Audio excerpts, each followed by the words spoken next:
Mesdames et messieurs, chers téléspectateurs de Canal 3 Télévision, bonjour et bienvenue sur votre émission Zone Franche.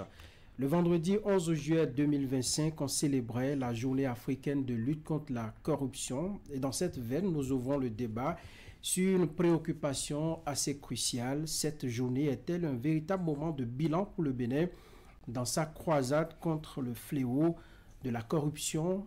Pour éclairer nos lanternes justement, nous recevons sur notre plateau Dr Olivier Charles Atindeou. Il est le secrétaire du Haut Commissariat à la prévention de la corruption, le HCPC. De la pertinence du thème de cette année, je cite, promouvoir la dignité humaine dans la lutte contre la corruption, fin de citation, aux réformes entreprises en passant par les défis persistants et les perspectives d'avenir.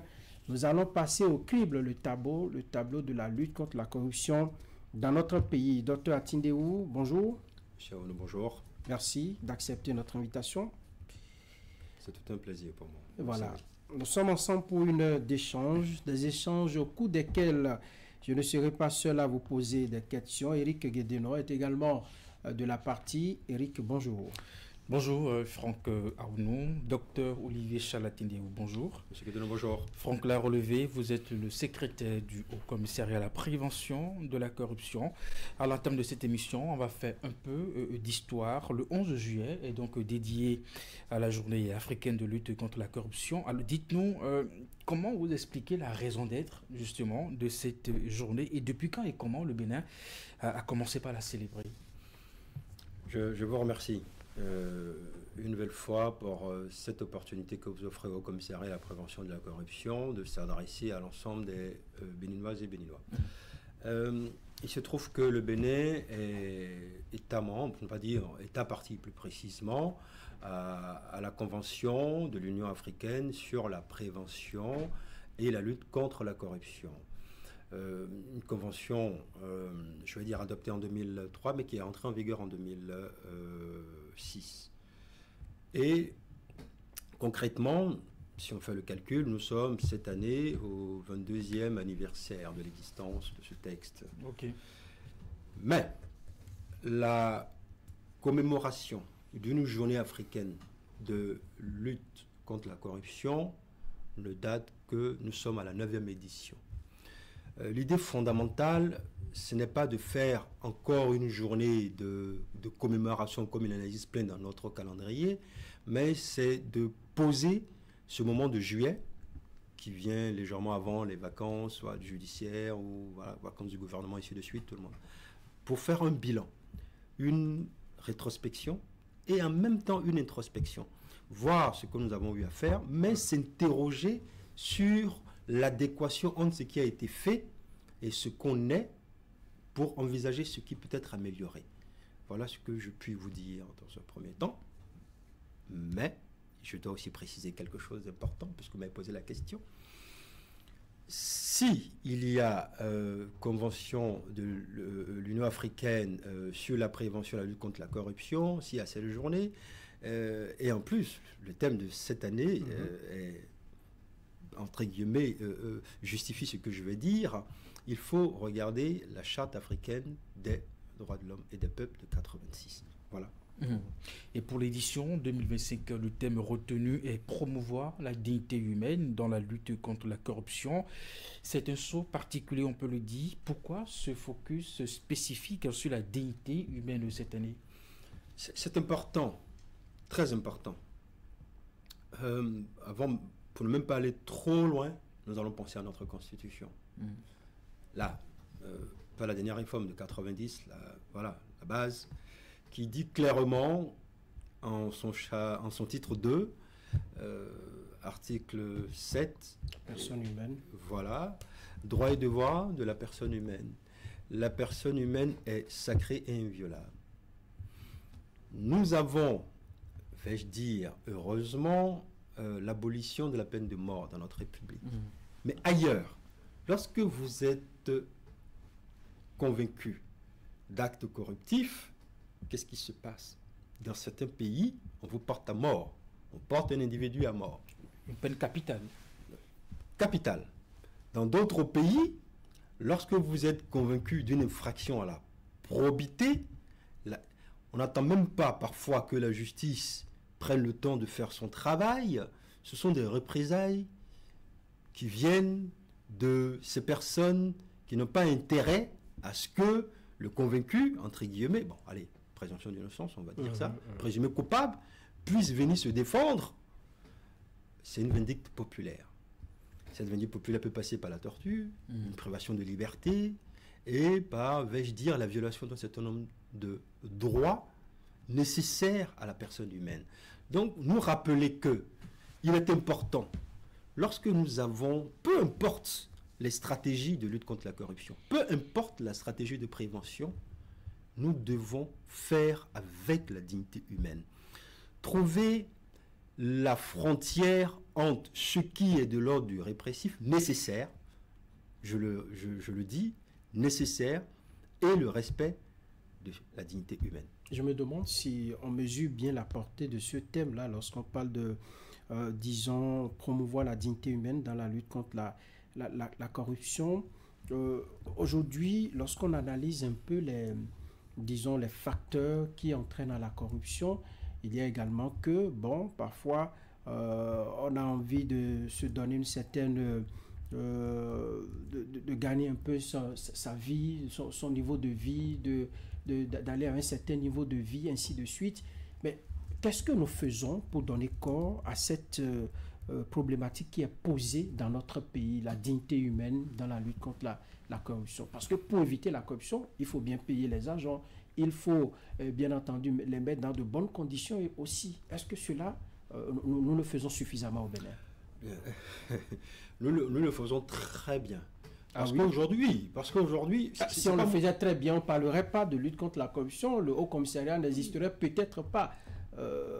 Tout serait clean dans le pays. Toute œuvre humaine est perfectible. Et je l'ai dit, je pense, une fois sur votre plateau, si nous restons exclusivement enchâssés dans notre guidon bénin, sans nous mettre en rapport avec ce qui se passe ailleurs, on ne peut mesurer la nette progression du Bénin dans beaucoup de domaines. Qu'est-ce que vous voulez dire concrètement? La nette progression, c'est que nous avons des réformes structurelles, nous avons des résultats concrets qui montrent clairement que les actes corruptifs ont reculé. J'en viens à votre question, mais je dois partir de quelque part. Si, dans un foyer, vous êtes père de famille, on va même imaginer, père de famille de 2 enfants, qu'il y a l'un de vos enfants qui ne colle pas avec votre modèle d'éducation, vous n'allez pas rejeter cet enfant. Vous allez continuer à vous battre, ou encore de vous battre, pour que cet enfant devienne meilleur. Vous n'allez pas renoncer à la chose. Nous sommes clairement dans ce cas de figure. Qu'est-ce que je veux dire par là? Vous avez raison, monsieur Aounou. Il y a dans notre pays certaines personnes qui aiment s'abreuver à la sainte coupe du détournement. Il y a dans notre pays certaines personnes qui aiment s'abreuver, vais-je dire, avec appétit à la sainte coupe de tout ce qui consiste à siphonner les caisses de l'État. C'est un mot assez célèbre par ces temps-ci. Non, c'est un mot que je le dis hors contexte Mais il se fait que, bon, nous sommes dans la fièvre de la chose. On va continuer. Je poursuis mon développement. Donc je disais qu'il y a ces personnes qui aiment boire à la sainte coupe de tout ce qui est infraction à la probité. Mais ce n'est pas parce que quelques brebis galeuses adorent se livrer à cette besogne que nous allons immédiatement et avec un raccourci scientifique dire que au Bénin, on est comme ça. Je refuse. Au Bénin, ce qu'on voit aujourd'hui à l'extérieur, c'est que nous sommes respectés, c'est que nous avançons. Nous faisons partie de cette dynamique émergente de ce pays et des pays émergents. Allez, je ne sais pas si je vous l'ai dit depuis le mois de mai. Peut-être on ne s'est pas revu. J'étais à Yamoussoukro et croyez-moi, j'étais en toute ignorance de cette performance. En matière de transparence budgétaire et d'exécution de ce qu'on dit entre, en fait, l'écart, quand on mesure l'écart entre ce qu'on dit et ce qu'on fait. Écoutez, nous sommes champions en Afrique. Le saviez-vous? Je l'ai appris. Et nous faisons partie des 11 meilleurs au monde. En disant, lorsque nous promettons de faire quelque chose avec ce que nous avons, l'argent, nous le faisons, nous l'actons. Et on nous a félicités pour ça. J'étais encore en mission à Vienne récemment, en France. Qu'est-ce que j'entends? On nous encourage. Même si, je le répète, il y a des réfractaires, il y a des gens qui détestent la modernisation, qui détestent l'évolution. Je ne sais pas pourquoi. Et je vais préciser quelque chose, je vais répondre à votre question. Je recuse, je dis bien, je recuse cette facilité marxiste de la justification de la corruption. Pourquoi je dis je parle du marxisme. Karl Marx disait les conditions d'existence matérielle déterminent la conscience de l'homme. C'est pas parce que vous êtes pauvre ou avec un petit salaire que la facilité ou la solution que vous trouveriez, c'est de piocher ou de prendre ce qui appartient à la collectivité, ce qui appartient à l'État, ce qui appartient à l'entreprise.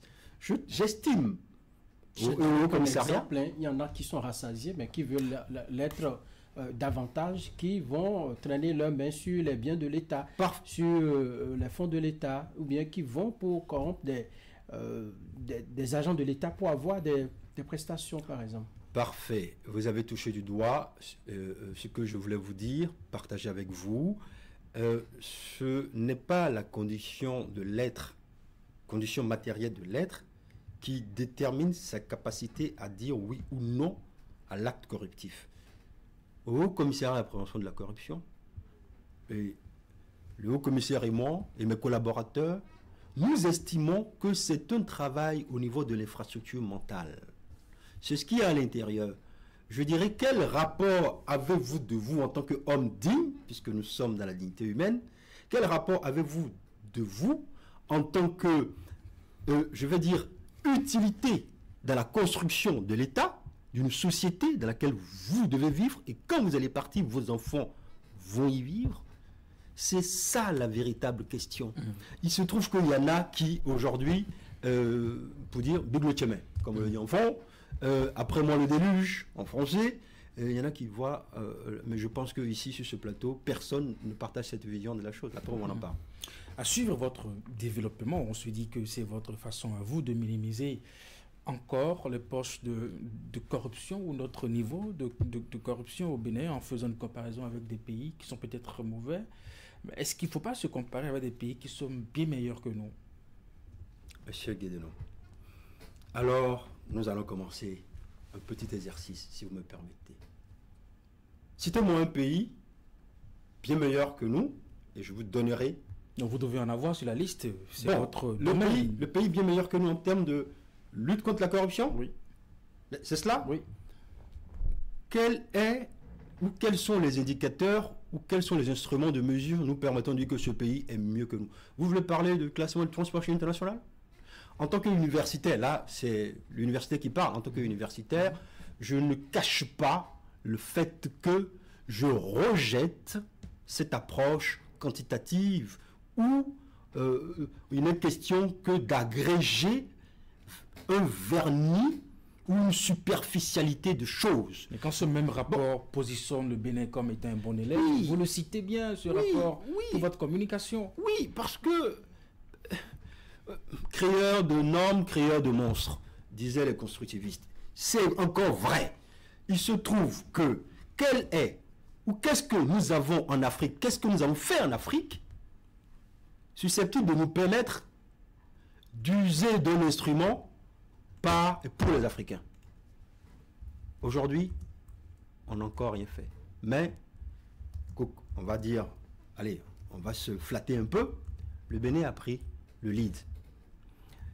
Nous avons reçu un soutien de la part des pays africains, je peux en citer, nous sommes en contact, parce que le Bénin a décidé de mettre en place l'indice africain de perception de la corruption, avec des instruments, je dirais pas plus sérieux, mais qui reflètent la dynamique ou les dynamiques nationales, qui reflètent la particularité sociologique et ethno-linguistique, les sensibilités. En Afrique, il y a de ces facteurs qui conditionnent, qui justifient, qui légitiment la corruption, qui ne sont pas les mêmes facteurs que nous avons par exemple, allez, un exemple en France, au Canada, aux États-Unis. Donc, ce travail doit être fait, je ne puis accepter, et ça, je précise encore, en tant qu'universitaire, je ne puis accepter qu'un paradigme, qu'un modèle existe, et que sans filtre de modélisation, on puisse l'affecter à une réalité totalement différente. Je ne puis l'accepter. Selon vous, qu'est-ce qu'il faut faire pour... Parce qu'à un moment donné, il faut faire le bilan. À un moment donné, il faut mesurer le niveau d'avancement dans la lutte contre la corruption. Qu'est-ce que vous proposez, par exemple? Mais je suis entièrement d'accord. Nous sommes tous d'accord sur ce fait. Pour savoir où en est concrètement le Bénin dans la lutte contre la corruption. Je peux vous dire, et peut-être que vous n'y croyez pas, bon... Alors, le fait de mesurer ça dans tous les pays, ça permet de les mettre en concurrence pour savoir que nous sommes à tel niveau, il faut faire des bonds en avant, il faut régler telle ou telle chose pour mieux avancer. Le Bénin est État partie à la Convention des Nations Unies de lutte contre la corruption, la Convention Mérida. La Convention est très claire, il n'y a pas de classement. On ne classe pas les pays. Ce qui fait comment se fait-il que des pays tels que le Danemark, la Finlande, la Nouvelle-Zélande sont identifiés comme des meilleurs dans le monde? Bien. Vous avez dit Danemark, Finlande, Nouvelle-Zélande, Singapour et bien d'autres. Bon. Je vais mettre un peu Singapour au chaud. Le Bénin est pays examinateur du Danemark. On doit y aller début septembre. Je ne puis rentrer dans certains détails de ces 138 pages d'auto-évaluation que nous avons reçues. Il y a des choses qu'on refuse à certains que d'autres font. Je ne sais pas si vous suivez un peu mon regard. Allez-y. Je prends un exemple simple. Vous êtes sur zone franche. Ah ben merci de me le rappeler, c'est vrai, en plus. Je prends un exemple concret.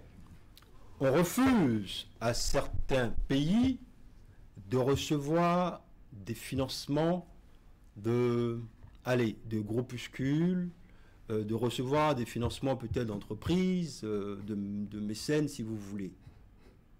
Je vais prendre un exemple concret. Allez-y. Lorsqu'un un homme d'affaires en Afrique donne de l'argent à un parti politique, on dit « Wow, scandale !»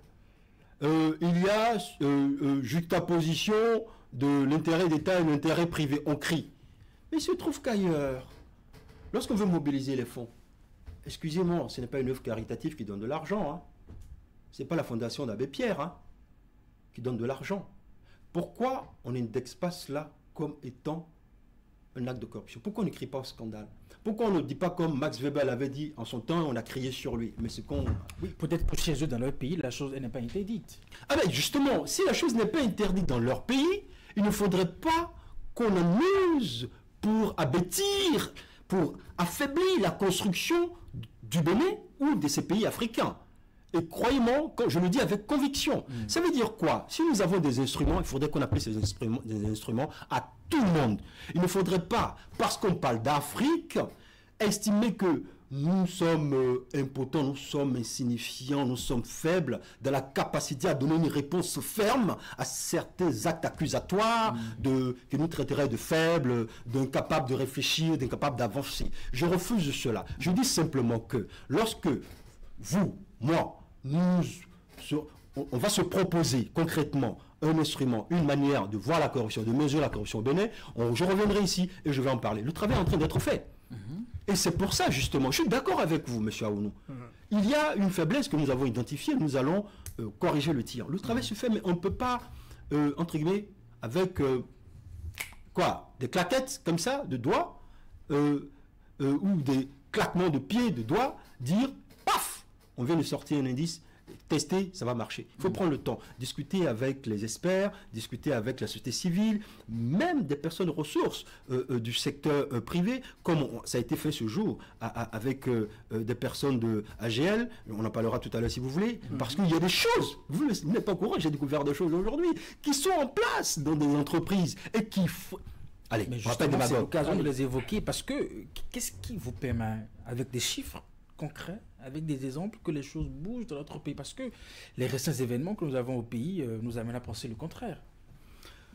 Bien. Le Haut Commissariat à la prévention de la corruption se refuse quelque chose. Que tous les collaborateurs s'appliquent. Ne pas prendre un pour en faire 10. Traitons 1, traitons 2, traitons 3. Voyons s'il y a un rapport entre 1, 2, 3. Si on peut globaliser et on va à conclusion et ensuite à déclaration. Qu'est-ce que je veux dire par là? Je fais très attention à certaines extrapolations. Je fais très attention à certains types d'antanaclase. On prend ça tout de suite parce que je vois ça, donc c'est valable pour tout le monde. Je fais très attention. Mais quand il s'agit de dire que le Bénin est bien meilleur que d'autres pays, vous ne vous réservez pas. Non, c'est pas. Ma pauvre personne n'en est pour rien. Mais on veut savoir comment, avec quels chiffres, des exemples. C'est sur Internet, ce sont les données de la Banque mondiale du FMI. Nous sommes avec vous, dites-le nous. La croissance, entre nous, sincèrement, la croissance économique qu'on a affichée récemment, est-ce que c'est nous qui sommes allés tripatouiller l'ordinateur de la Banque mondiale du FMI pour afficher en ligne? Je ne pense pas. Lorsqu'on nous applaudit, je dis bien, lorsqu'on nous applaudit en Côte d'Ivoire, lorsque, même à notre absence... En Côte d'Ivoire, c'est quelle instance? Comment? Bon, peut-être que le Haut Commissariat à la prévention de la corruption, le Bénin, était à Yamoussoukro pour le lancement de l'Académie de la bonne gouvernance et du leadership africain. Il se trouve que on avait des gens qui venaient de France, d'Autriche, du Canada, puis de beaucoup de pays en Afrique. Ils ont mis en perspective ce qui se fait dans chaque pays. Sur les 5 dernières années, ils ont extrapolé sur les 10 dernières années. De qui on parle? Du Bénin. Raison pour laquelle, depuis là, je mets mon place. Ah non, mais je vous dis, je vous donne Ils sont arrivés à ce résultat comment? Ils sont arrivés à ce résultat parce que, justement, à cette occasion, ce qu'on appelle rencontre de haut niveau, c'est écrit, c'est pas moi, de rencontre de haut niveau, il y avait tous les experts. Et parmi eux, il y avait les dirigeants, le représentant Afrique de Transparency International. Ah oui, Transparency. Oui. Qui également applaudit cette... Bien sûr. Vous en étiez heureux. Mais j'étais heureux, mais je lui ai quand même attendez, lorsque on en trouve après des dysfonctionnements, des points d'insatisfaction, vous dites non. Non, mais il faut savoir c'est dans l'invention. Non, ce sont les éléments participants au classement qui me dérangent, personnellement en tant qu'universitaire. Ceci n'a rien à voir. Là, moi, dès qu'on parle du 229 qui s'améliore, qui est amélioré, ah ben moi je suis content. Qu'est-ce que vous croyez? Pardon? Et quand c'est le contraire? Mais quand c'est le contraire, je suis fâché. Qu'est-ce que vous croyez? Vous remettez en cause les chiffres? Mais non, je ne remets pas en cause les chiffres. Je me pose des questions. Est-ce que vous avez raison de vous fâcher ou vous remettez en cause, vous prenez cela pour votre compte pour mieux travailler, pour mieux analyser, et faire d'autres bons qualitatifs? Ah bon, je dis que peut-être en anglais, comme on l'a dit en Autriche la dernière fois, I'm not a loser. Je ne suis pas, je suis pas un perdant. Notre pays n'est pas un perdant. Notre pays est un gagnant. Si sur les 50 ans, je dis la vérité, hein, c'est factuel ce que je dis. Hein. Oui, allez-y. Sur les 50 ans, il y en a qui sont qui sont amusés à danser le tango ou la valse avec les caisses de l'État, oubliant le devenir heureux de chaque citoyenne, chaque citoyen. Il y a une dynamique qui est en cours. Aujourd'hui, on ne danse plus. Non, allez danser. Je vous invite à aller danser. Mistrité. Moi, je vous invite à aller danser. Ne prenez pas sauf si nous ne comprenons pas le sens que vous donnez à danser. Vous voulez dire quoi? Mais allez danser avec la caisse de l'État. Monsieur Guédenon, oui. Si au sorti de ce beau dimanche, en plus jour du Seigneur, vous avez reçu cette lumière d'aller danser avec la caisse de l'État, allez, nous allons vous attendre là où il faut. Alors, lorsque dans un pays on met en place un dispositif comme le Haut Commissariat à la prévention de la corruption et que dans la foulée, nous avons des affaires qui jettent un peu le doute sur, enfin, qui nous amènent à fouiller pour voir s'il y a corruption et pas. Est-ce qu'il n'y a pas de problème? Est-ce que le Haut Commissariat a toujours sa raison d'être? Parce que vous travaillez pour la prévention de la corruption. On ne devrait plus, logiquement, avoir ces petits doutes-là. On devrait parler d'autre chose, disons. Je je m'en allais dire quelque chose. Je m'en allais dire, c'est maintenant qu'il y a la bonne question. Vous savez pourquoi je dis ça? Vous venez, en très peu de mots, de justifier par vous-même l'existence du Haut Commissariat à la prévention de la corruption, en tant que vigie républicaine. Mais ce n'est pas vous qui êtes à l'origine de ces cas que Franck évoque. Oui, mais nous ne sommes pas à l'origine de quoi? Du signalement? Ce n'est pas vous. Non, du signalement? Oui. Nous ne sommes pas à l'origine du signalement, n'est-ce pas? Bon. Et pourtant, vous êtes dans le pays. Oui, non, non. Vous m'avez posé une question? Je vais me prendre le temps de la démonstration. Eric va faire sa relance tout à l'heure. Il se trouve que dans nos attributions, nous devons détecter les dysfonctionnements dans les structures publiques comme privées. Il se trouve que lorsque nous avons démarré nos activités le 30 septembre 2024, pour mettre en place manuel de procédure... Bientôt un an.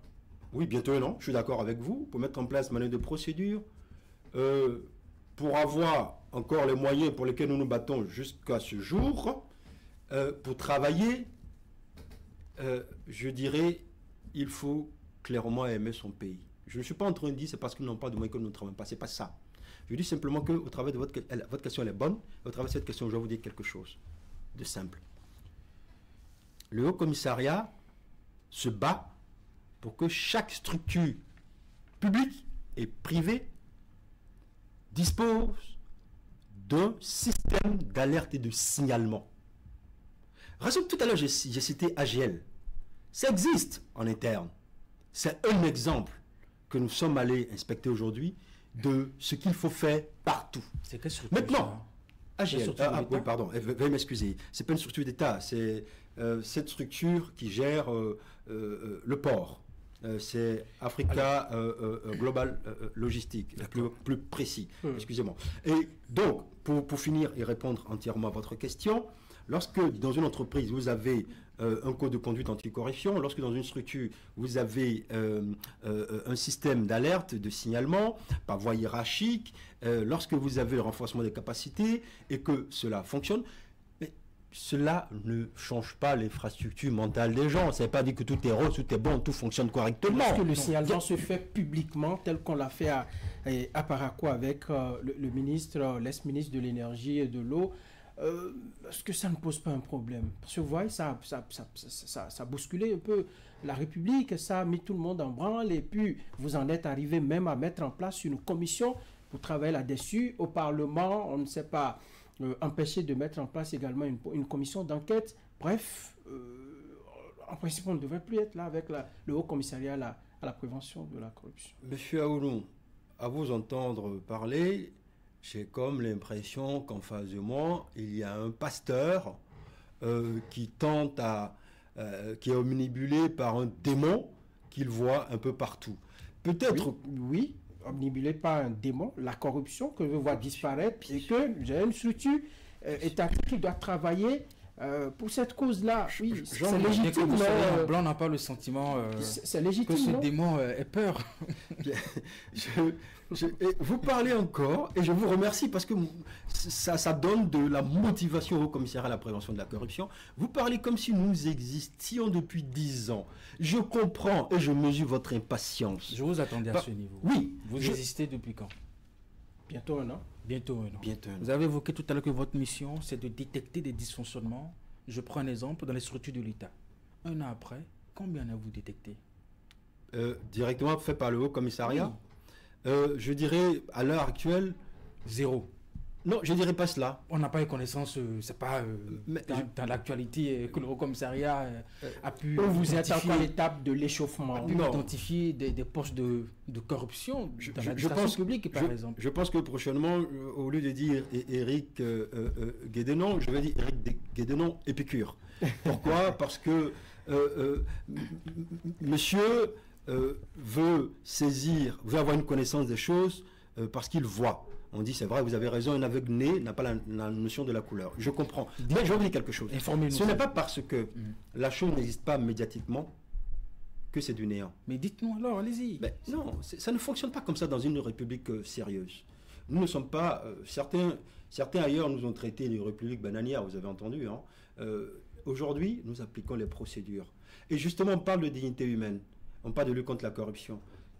Quelle est la dignité que vous donnez à autrui en jetant son nom en pâture juste sous des soupçons? C'est ça qui vous intéresse? Si vous me suivez... C'est ça? C'est cet aspect qui vous intéresse? Non, c'est pas cet aspect.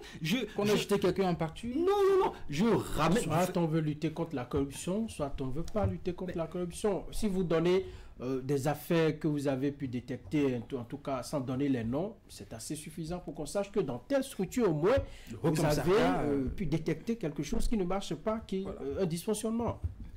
On ne vous dit pas de venir à la place publique pour dire, écoutez, monsieur Atinewa portait du blanc, ainsi de suite, si vous l'avez vu en blanc quelque part. Non, on vous dit, écoutez, dans telle structure, on a remarqué un dysfonctionnement et les procédures et tout sont... Si nous été la déclaration de monsieur Akpona, ne serait pas que peut-être, on attend les résultats, c'est vrai, qu'il y a un problème au niveau du ministère de l'énergie qu'on cherche à comprendre. Vous voyez, c'est ce que le Haut Commissariat à la prévention de la corruption se refuse que vous êtes en train de faire. Quoi donc? Juste une déclaration où vous partez à conclusion pour dire qu'il y a problème. J'ai dit peut-être. Mais à partir du moment où on dit peut-être, on se tait et on laisse ceux qui doivent faire le job. Et quand il y aura des conclusions avec des preuves et qu'on dit tiens, c'est avéré, mais vous serez les premiers à être informés, croyez-moi, même s'il faut que je vous réveille à 2h du matin, je vous réveille à 2h du matin pour cela, parce que c'est important, parce que nos concitoyens doivent être au courant. Mais jusqu'à preuve du contraire, pour moi, ce ne sont... Parce que apparemment vous avez une appétence pour ce sujet. Alors, je vais vous répondre directement. Ma qualité de secrétaire général m'empêche d'intervenir. La preuve, vous avez remarqué, je ne fais pas partie de la commission. M'empêche de parler, de discourir lorsque la commission est en train de faire son job, son travail. Je m'abstiens. Par respect pour mes collaborateurs. On vous fait apprécier la démarche. On ne vous demande pas d'aller à l'intérieur de ce qui se fait au niveau de la commission. C'est la démarche qui nous intéresse pour le moment. Et pour nous permettre de nous consacrer à ça plus largement, si vous permettez. Oui, mais je comprends bien votre rôle en tant que média. Ça va au-delà de notre rôle. Vous savez, à la création du Haut Commissariat, en tout cas, moi, personnellement, je fais partie de ceux qui ont mis beaucoup d'espoir, parce qu'il y avait une forme de soupçon qui pesait pratiquement sur toutes les structures de l'État. Et on se dit, avec la naissance du Haut Commissariat, un travail doit être fait, justement, dans un sens ou dans un autre. Justement, soit pour évoquer des cas de malversation, des cas de dysfonctionnement, ou soit pour attester de ce que l'administration publique, justement, travaille de façon transparente. Alors, juste là, on n'a pas véritablement d'acte dans un sens ou dans un autre. On se dit, mais qu'est-ce que vous faites finalement? Alors, quand vous sautez sur des dossiers qui viennent des dénonciations de X ou de Y, est-ce que c'est ça votre rôle? Ah non. Bien. Vous voulez? Je vais vous le donner. Hélas, je vais brièvement en parler. Nous avons été alertés sur ce qui vient de se passer au cours de l'examen du CEP. Vous voyez? Pour en savoir plus, il faut aller vers le ministre de tutelle. D'accord. Il faut discuter avec les acteurs. Nous avons eu la déclaration de tel, parce que nous avions discrètement envoyé des personnes pour faire ci, pour faire ça. Et le retour n'est pas bon. Qu'est-ce que vous dites? Parce que nous avons appris que des agents, je ne mettrai pas des agents, ont exigé 25 000 francs CFA pour, comment on dit là, pour arrondir la note, comme si on payait le CEP. D'accord. Vous voulez que je vienne sur la place publique pour dire « Ah, vous savez, on vient d'apprendre ça !» Ça ne marche pas comme ça. Là, c'est ce qu'on nous dit. C'est ce que le terrain nous dit. Avec, je vais dire, quelques éléments d'appréciation, c'est vrai. Quelques éléments d'appréciation, il faut dire la vérité. Nous sommes sur zone franche. Quelques éléments d'appréciation. Mais pour connaître la profondeur de la chose, il faut aller avec discrétion. Je suis d'accord. Avec des sabots, mais vous allez faire fuir. Je suis d'accord. Et en posant la question, justement, on ne cherche pas à avoir des procédures qui sont enclenchées, mais peut-être des procédures que vous avez enclenchées et finalisées. et qui donne lieu de ce que, grâce justement à votre mécanisme, vous avez pu faire ceci, vous avez pu faire cela. Est-ce que vous avez une idée? C'est entre nous, nous sommes dans une zone franche. Hein. C'est ça, sauf que tout le monde nous suit. Oui, oui, mais c'est ça, c'est entre nous, nous sommes Allez. Est-ce que vous avez une idée du budget nécessaire au bon fonctionnement d'une ILC, institution de lutte contre la corruption? Ben, écoutez, là n'est pas notre préoccupation. Ah, mais non, non, On va si, s'installer si, par le gouvernement, on suppose que l'État a mis les moyens à votre disposition pour appliquer cette mission. C'est de ça qu'il s'agit. Aujourd'hui, les citoyens vous regardent justement sur la base de ça. Je ne voulais pas un chiffre exact. Je partais de là pour vous dire quelque chose. Je prends l'exemple de la Côte d'Ivoire. En Côte d'Ivoire, ils sont 183 à travailler dans la autorité pour la bonne gouvernance. 183. Au Bénin, vous êtes combien? Est-ce que vous pouvez m'excuser? Allez-y. C'est un sourire nerveux. Nous sommes pour le moment, nous devrions être 12, mais nous sommes 7. D'accord. Donc vous justifiez votre insuffisance. Non, pas du tout. Non, ça c'est de l'antanaclase. L'effectif n'est pas élevé. Non, ça c'est de l'antanaclase. Non. Non. C'est vous qui faites la comparaison. Pas du tout. Côte d'Ivoire, ils sont 183. Non. Vous êtes 11. On attend le des résultats. Alors pourquoi vous faites cette comparaison? On attend le pas ce que Eric est en train de dire. Pourquoi est-ce que vous nous amenez sur ce terrain de comparaison? Mais justement, généralement, on parle mieux de ce qu'on sait. Et si vous étiez un tout petit peu patient, avant d'aller à conclusion hâtive, vous allez entendre ce que je veux dire. Merci. Il se trouve que, de ce que vous venez de dire, l'architecture, l'organisation de la haute autorité fait que à l'intérieur, nous avons, vais-je dire, l'équivalent de notre BEF, Brigade économique et financière. Nous avons des enquêteurs qui déclenchent, juste avec l'autorisation de Tonton, d'une seule personne d'ailleurs, déclenchent toutes les procédures. Nous, au commissariat à la prévention de la corruption, nous n'avons pas cette organisation. Pourquoi? Parce que le choix du Bénin est un choix, vais-je dire, de déconcentration. Je m'explique.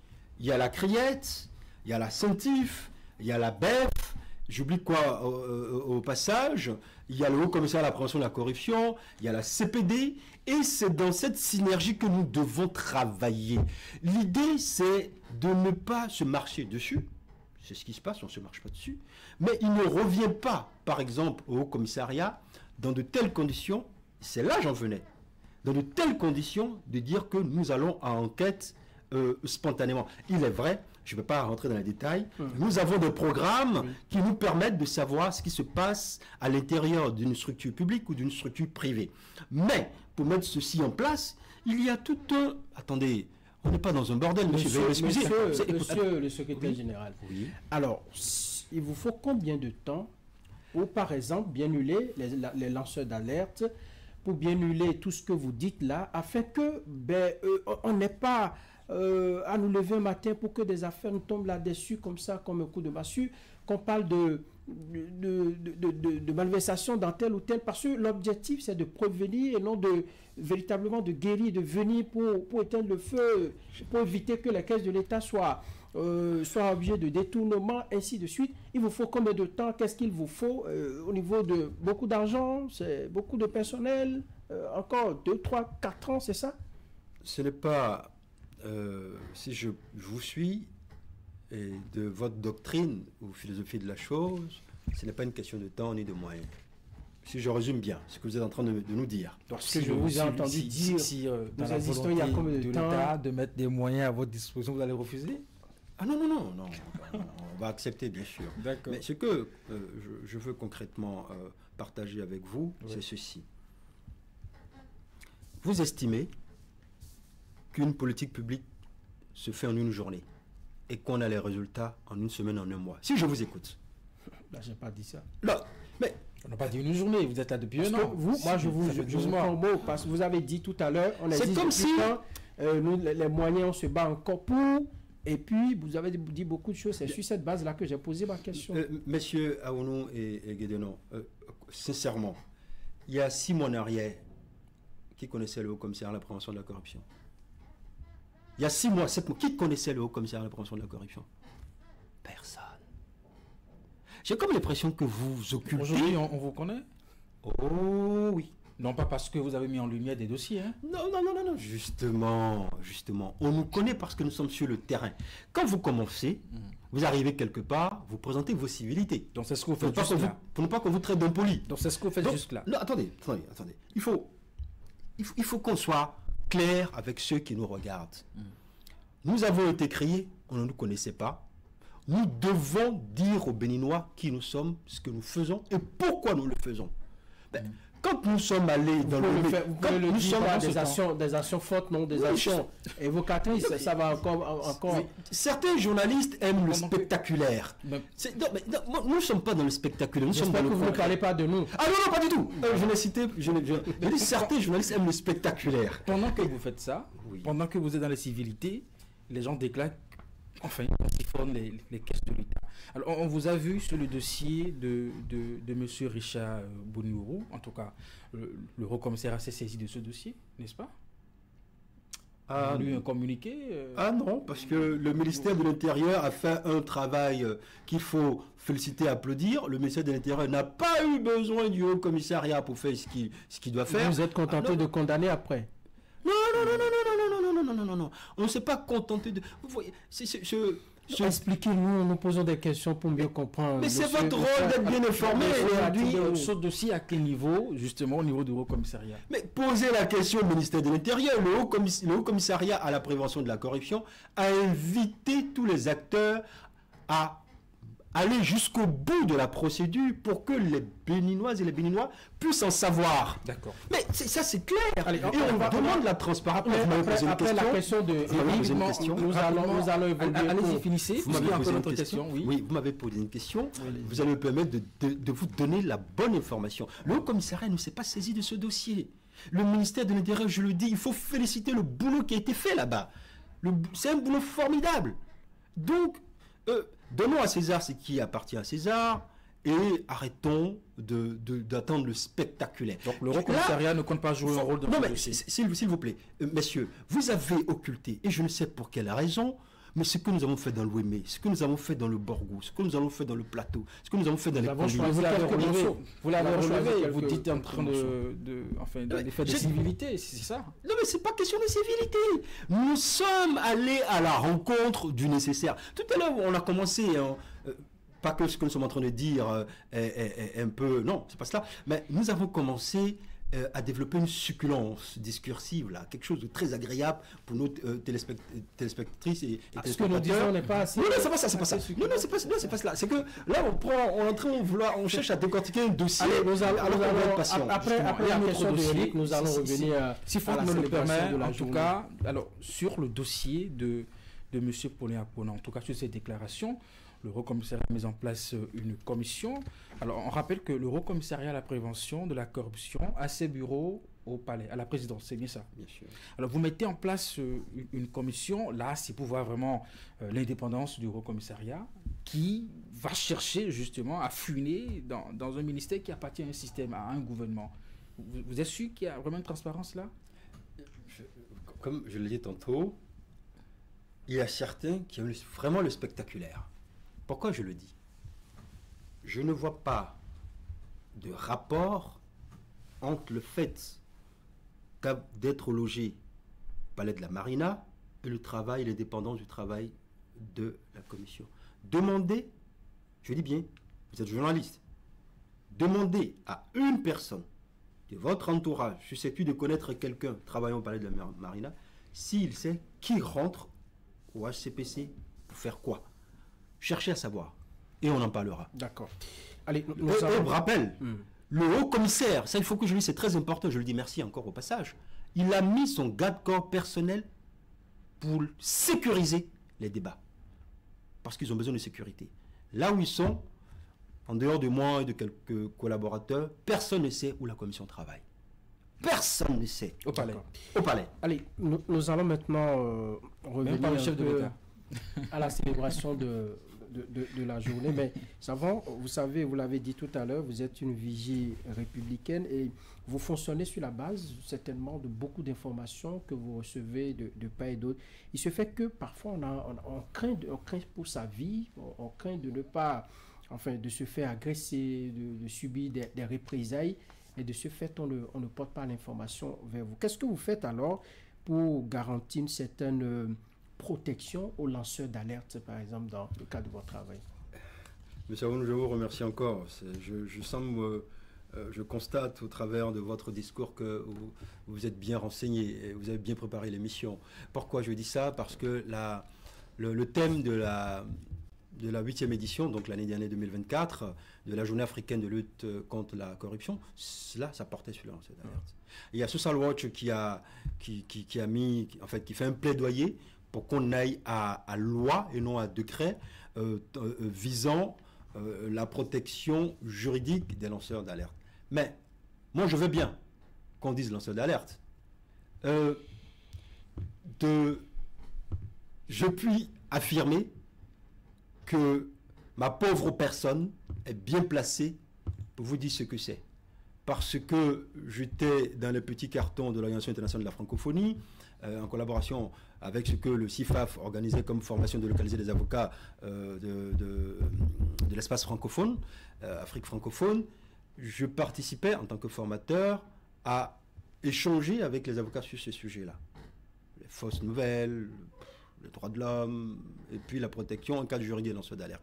Mais là où il y a une loi spécifique visant la protection des lanceurs d'alerte, je vous mets au défi de venir me dire que ces lanceurs d'alerte sont suffisamment protégés. Ou même sont protégés. Pas suffisamment, j'enlève le mot suffisamment, sont protégés. L'Afrique du Sud était citée comme modèle. Il existe une loi spécifique. Vous pouvez checker, vous pouvez vérifier. C'était quand? Nous sommes en 2025, non? Juillet, c'était 2023, non? On a encore retrouvé une personne démembrée qui était prête à mettre sur la place publique des informations qui touchaient de gros politiques. Je dis bien démembrés. Je ne vais pas rentrer dans le menu ici. Je peux vous donner plein d'exemples. Ah tiens, l'affaire Mediator en France. Vous êtes au courant qui a dévoilé ce scandale. Cette dame de vertu. Parce que dénoncer l'illégalité, c'est une vertu. Comme défendre la dignité humaine, c'est une vertu. Alors, si on dilue un peu, on disait par exemple des informateurs. Là, non, j'en viens. Là, ce que vous dites est très intéressant et tout le monde a le droit d'être au courant. Merci pour votre question. J'en viens. Cette dame a envoyé, depuis qu'elle a dénoncé, plus de 1000 CV qui sont restés sans réponse. Autrement dit, ailleurs, 10 pays développés ne vous tuent pas, mais vous cassent socialement. Vous voulez que, excusez-moi, hein, que le ministre de la Justice et de la Législation, ou le président de la République, ou le haut-commissaire se lève à bras pour faire plaisir à tout le monde, une loi visant la protection des lanceurs d'alerte. Non, il y a un travail de fond qui se fait. Le travail, il est à la fois technique, il est à la fois matériel, et puis il y a un travail de sensibilisation. Il y a un travail de dialogue entre acteurs susceptibles de participer à une réelle protection des lanceurs d'alerte. C'est ça qui m'intéresse. Et je vais prendre un exemple concret. Permettez-moi, parce que ce sujet me touche. J'ai été formateur, donc ça me touche. Et, allez, c'est pas une comparaison. Mais je suis factuel. En Côte d'Ivoire, ils ont un budget de 4 milliards de francs CFA. Ils n'ont pas de loi spécifique qui protège le lanceur d'alerte. Le mot lanceur d'alerte, mais dénonciateur, ça existe. Ils ont un budget de 4 milliards. Actuellement, le budget de 4 milliards couvre 360 et quelques, je pars à côté des conneries, 360 et quelques personnes. Anonymisées. La seule protection qu'ils ont trouvée, c'est anonymiser. J'emploie un mot technique, anonymiser. C'est-à-dire, vous êtes Guédenon aujourd'hui, du jour au lendemain. Vous n'êtes plus Guédenon, peut-être vous êtes, je sais pas, à Tinéou, peut-être vous êtes Talon, je sais pas, ce que vous, voilà. Et jusqu'à aller dans certaines affaires. Dans certaines affaires, vous avez appris l'affaire du maire de Diokwe. Allez checker, vous allez voir. Parce que c'est une grosse affaire. Dans certaines affaires, on finance la chirurgie esthétique. Et donc ce modèle est efficace en Côte d'Ivoire? Ben justement, j'en viens. Ils ont autant d'argent pour protéger les dénonciateurs. Qui vous dit que c'est efficace? Voilà. Alors, si nous prenons le Bénin, nous n'avons pas assez d'argent pour... Non, c'est pas assez d'argent. Je viens de tout vous dire là. Oui. Quel va être le modèle béninois? Voilà, quel va être le modèle? la lumière divine vient de vous toucher. C'est là la bonne question. Amen. Oui, non, mais c'est vrai. C'est là la bonne question.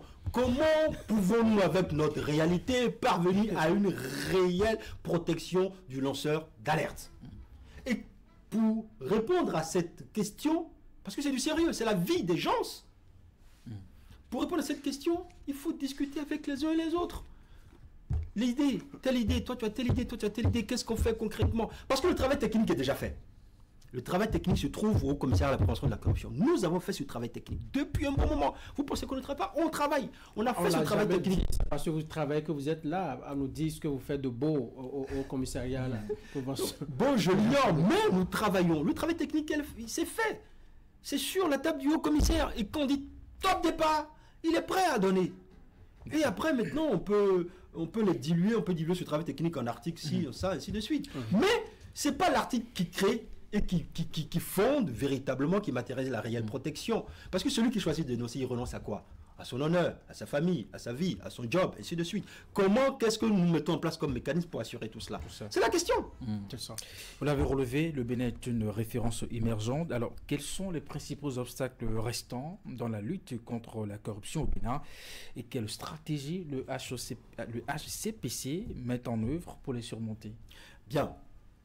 La stratégie du Haut Commissariat, je ne vais pas vous prendre trop de temps. Ce pourrait une fois, je rentrerai dans les détails, mais concrètement, c'est participer au changement de l'infrastructure mentale. En commençant par la base. Je vous ai parlé de nos campagnes de sensibilisation. Ça, c'est, vais-je dire, je vais m'excuser pour le terme, c'est une mise en jambe. On vous a vu dans des écoles, dans les universités. C'est là vous parlez? Oui. C'était quoi l'objectif derrière ces déplacements? C'était une phase pilote. Voir avec le retour d'expérience, comment nous allons conduire ce qui est gros qui arrive en termes de politique publique. Par exemple, tendant à la mise en place d'un programme scolaire qui commencerait depuis le primaire et qui va suivre l'apprenant jusqu'à l'université. Et ce programme va s'articuler autour de éthique et bien public pour que l'enfant qui grandit dans ces différentes phases d'évolution psychophysique sache qu'il faut défendre ce qui est bien public. Sache que même quand on est salarié, il faut essayer, il faut être amoureux de défendre ce qui n'est pas, bien sûr, ce qui appartient à tout le monde. Alors, comment vous comptez pérenniser alors cette lutte-là au-delà du leadership actuel que vous essayez de construire depuis bientôt un an au HCPC? Je puis simplement dire, en vous remerciant au passage encore de nous avoir invités, que pérenniser cela, vous avez sorti le mot tout à l'heure, c'est le temps. Le temps est le meilleur arbitre. Je pense que les techniciens disent qu'un changement de mentalité se mesure après 5 ans. Mais je suis persuadé, je reste persuadé que d'ici 3 ans, vous allez me forcer à revenir ici. On va applaudir le HCPC? Oh oui. 3 ans, c'est peut-être trop. Je ne pense pas. Vous verrez où. Vous verrez. Les Béninois sont pressés. On veut voir la corruption disparaître. Allez, deux questions encore pour terminer, parce que au niveau de la région de Fassi, que nous avons épuisé le temps qui nous est imparti. Sur le terrain, comment est-ce que vous mesurez l'impact socio-économique direct de toutes les actions que vous menez? C'est présomptueux tout de suite de dire que nous avons la capacité, nous avons les bons indicateurs pour mesurer l'impact socio-économique. Tout le monde sait comment on réalise une analyse socio-économique. Ce n'est pas en allant, je dis pas sporadiquement, en allant sur le terrain, prendre 4 jours, parce que c'est ça, hein, par département on prend 4 jours, ça suffit pour dire, bon, on sait véritablement qu'on a tel impact. Je pense que vous devriez inviter le secrétaire général du Conseil économique et social pour répondre à cette question. Pourquoi? Parce que le Conseil existait avant l'avènement du Haut Commissariat à la prévention de la corruption. Ils ont des données, ils peuvent vous dire que, tiens, telle réforme, telle volonté exprimée par le chef de l'État, exécutée au travers du PAG, a donné ça.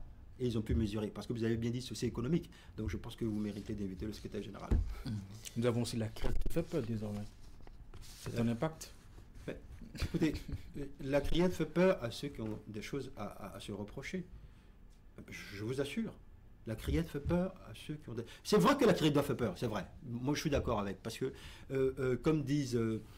ça, c'est la position de tout le monde d'ailleurs. Hein. Peu importe l'état parti, nous devons faire peur aux corrompus et aux corrupteurs par des mécanismes, par des instruments. Donc, je suis ravi que la criette fasse peur, mais si les gens ont des choses à se reprocher... On va terminer par... Vous avez certainement un message fort à adresser à nos concitoyens qui nous suivent en ce moment. Quelle est la teneur de ce message-là? Et là, ce sera votre mot de la fin.